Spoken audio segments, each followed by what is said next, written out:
Assalamualaikum warahmatullahi wabarakatuh. Saya Yulia Handayani dari kelas 12B. Di sini saya akan mempresentasikan materi client server.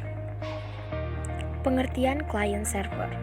Pada dasarnya, client server merupakan konsep arsitektur perangkat lunak atau software yang menghubungkan dua objek berupa sistem client dan sistem server yang saling berkomunikasi melalui jaringan komputer maupun satu komputer yang sama.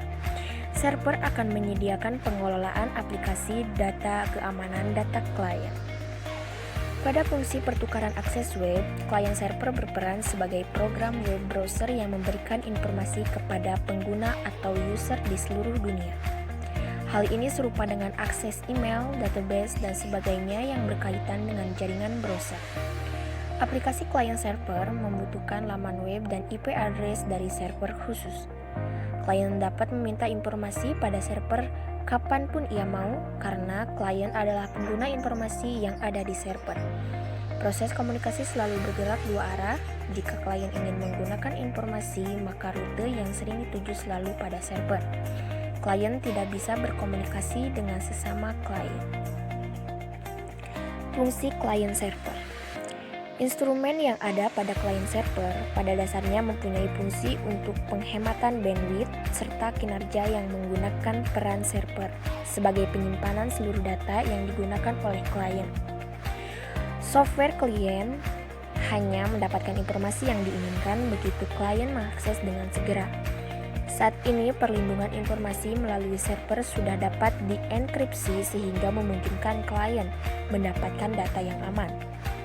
Fungsi nyata dari client server adalah seorang dapat membuat bisnisnya sendiri melalui laman web yang dibuatnya sebelumnya, sehingga klien dapat membagikan secara cepat untuk produk atau jasa kepada user di seluruh dunia. User akan mendapatkan informasi dengan cepat dari browser yang dipakai melalui laman web yang telah dibuat oleh klien. Dan di sini ada contoh penerapan jaringan dan kalian bisa melihat sendiri gambarnya. Model pertama client server. Semua pemrosesan dilakukan pada sisi workstation. Satu atau beberapa server terhubung dalam jaringan. Server bertindak seperti file server.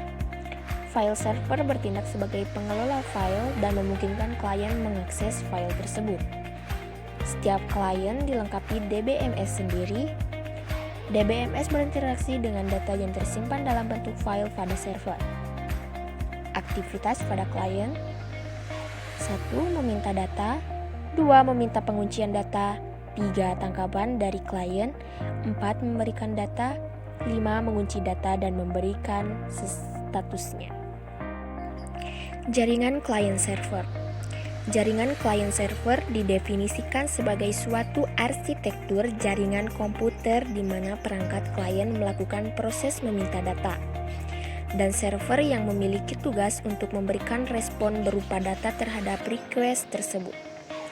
Perangkat klien biasanya berupa perangkat komputer dengan aplikasi software, jaringan yang telah terinstal guna untuk meminta dan menerima data melalui jaringan server, menyimpan informasi dan data yang kompleks yang mungkin dibutuhkan klien. Oleh karena itu, biasanya server terdiri dari komputer dengan performa yang tinggi baik dari segi pemrosesan maupun segi memori. Kita masuk ke materi arsitektur client server. Yang pertama ada one tier atau standard. Pemrosesan jenis arsitektur ini dilakukan melalui mainframe. Seluruh kode yang berkaitan aplikasi ditempatkan dan berjalan pada host. Pada one tier, pemrosesan dilakukan secara terpusat dengan mesin tunggal atau disebut juga berbasis host. Yang kedua ada two tier. Pemrosesan pada arsitektur two tier terjadi pada klien dan server. Aplikasi ini menghubungkan satu server ke banyak klien dengan sebuah jaringan. Aplikasi ini dapat ditempatkan dengan jarak komputer klien dan server jarak jauh. Prosesnya melalui klien membuat permintaan, kemudian server memberikan kepada klien. Yang ketiga, ada three tier. Arsitektur ini merupakan pengembangan dari arsitektur two-tier dengan adanya application server. Application berdiri di antara klien dan database server yang berperan sebagai business process layer. Arsitektur ini dalam pengoperasiannya membutuhkan bandwidth yang sangat besar untuk bisa diakses ke banyak klien. Kebanyakan aplikasi ini digunakan dengan application server diletakkan di sisi klien dan hanya berfungsi untuk mengirimkan data ke database server.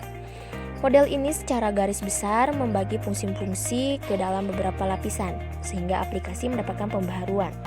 Dan yang terakhir ada multi-tier. Metode terakhir yaitu multi-tier hampir mirip dengan three-tier, hanya saja pada metode ini akan dijelaskan mengenai user interface dan data processing. Penambahan bisnis logic server pada metode ini merupakan application server dapat terhubung pada application server lainnya. Kemampuan tersebut digunakan untuk mendapatkan data dari data server hingga mensuplai service ke client application. Multi-tier digunakan untuk memberikan akses yang lebih cepat daripada arsitektur-arsitektur lainnya. Juga memiliki sistem keamanan, administrasi, dan backup data lebih baik. Sekian yang dapat saya sampaikan atau saya jelaskan. Terima kasih sudah menonton dan mendengarkan. Jika ada pertanyaan, hubungi kontak person di bawah ini ya. Assalamualaikum warahmatullahi wabarakatuh.